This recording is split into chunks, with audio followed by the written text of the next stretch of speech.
Hey guys, thought I might start doing a few little vlogs or video blogs on the new aquaponics build just to keep you guys up to speed. I still haven't finished answering comments from the last aquaponics clip, so hopefully I'll do that later on tonight once I finish a blog. So anyway, I'll give you a bit of a update just on what's going on with this aquaponics build. To begin with, we have some taps. Kira and I just went out and bought some more taps. They're just these 40mm ball valve taps. I really like this brand because they come in slip or threaded. I'm using threaded here so I can reclaim the taps easy enough, or the ball valves. The handles come off these, so absolutely fantastic if you have inquisitive people come around who like to turn taps, especially when they're connected to a drain at the base of your fish tank. So this one down here, I can just turn that off, walk away with the handle and keep that, you know, in the utility shed down the back here, and no one can come along and just muck around with that. So really like these little ball valves.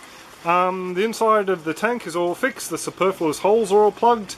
I've got the slow in, that pipe work, the length of that pipe needs to be double checked because the centre's raised a little bit, but just to give you the idea. I've got some neat little fittings I've just made up, post a clip on them later, and that's the drain fitting on the other end of that tap. These plugs, these holes here, they've been plugged up basically with a end cap glued to a piece of pipe, pushed through from the outside into the inside. Another end cap's gone on there, and I'll actually zip a stainless steel screw, a 316 stainless steel screw in there. I noticed on Paul, one of his clips, he pointed out that one of his caps fell off, and he thinks it may have damaged one of the fish, so I'm trying to make everything in here secure so it won't fall off. So I will be securing that one and that one there just with some screws. That tank there, now I've got the taps Ku and I just picked up. I can finish that one off, and I've got another little drain fitting here. Actually that's one of Paul's. This is a little one I've made up. It's got a lower profile on the fitting there, so just to give you a bit of a look, there we go. It's about nearly half an inch, if not over, difference in height, so it'll be going in the base there to act as that drain. Pipes, sorted out the levels of the pipes, and I am going to have just a couple of pavers and bits of timber holding up the main drain tap to begin with, and I'll fix up something at a later point in time. These 240 or 1.5 inch are coming down here to the radial flow filter. I've worked out the pipe lengths and they're in there in situ. Stand pipes, they're just dodgy, not at the right height yet, but it was just to give me an idea with the cowling that sits, or the insert that sits over the top.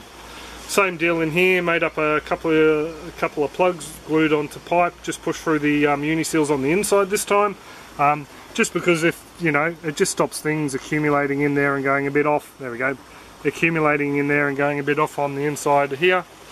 Over here we have a hole going out. It's a 40mm hole or 1.5 inches. I'm going to increase that into a 2-inch hole, and that'll be running into that biofilter that you can see there. Well, it's actually up near the house because I'm making some bits for it. And then we're going into a sump tank, and then that sump tank will be overflowing into a separate sump tank down the base there.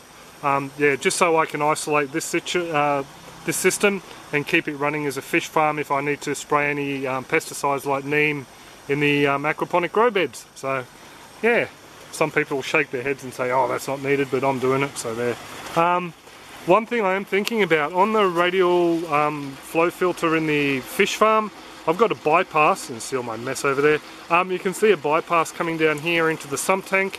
So what I can do is I can turn this into a trickle filter and have the water coming from the radial flow straight into the sump tank, so the water can still circulate. I'm thinking about doing something similar with this one here.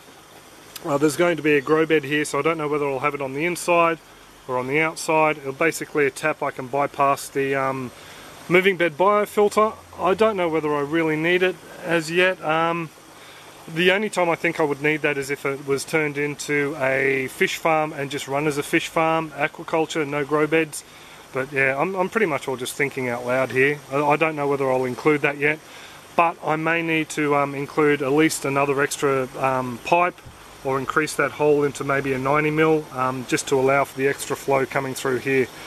With these guys here, I'm thinking flow rates. I'm thinking I'm probably only going to have a bit under 2,000 litres an hour come through these fish tanks. This system here has 2,700 litres an hour coming through it, and I used to manage to be able to push that through the 40mm or the 1.5 inch fittings. So, but I've now upsized it to a 50mm. I don't think I'm going to need to here because I'm only going to be running, yeah, around about 2,000 litres an hour. Anyway, I've just looked at the time, I've hit 5 minutes, it's not a short vlog, so I'll pretty much will sign off there. Any comments, questions, suggestions, pop them down below. I can't guarantee I'll get back to you quickly, but yeah, I'll try. Like I said, it's a work in progress.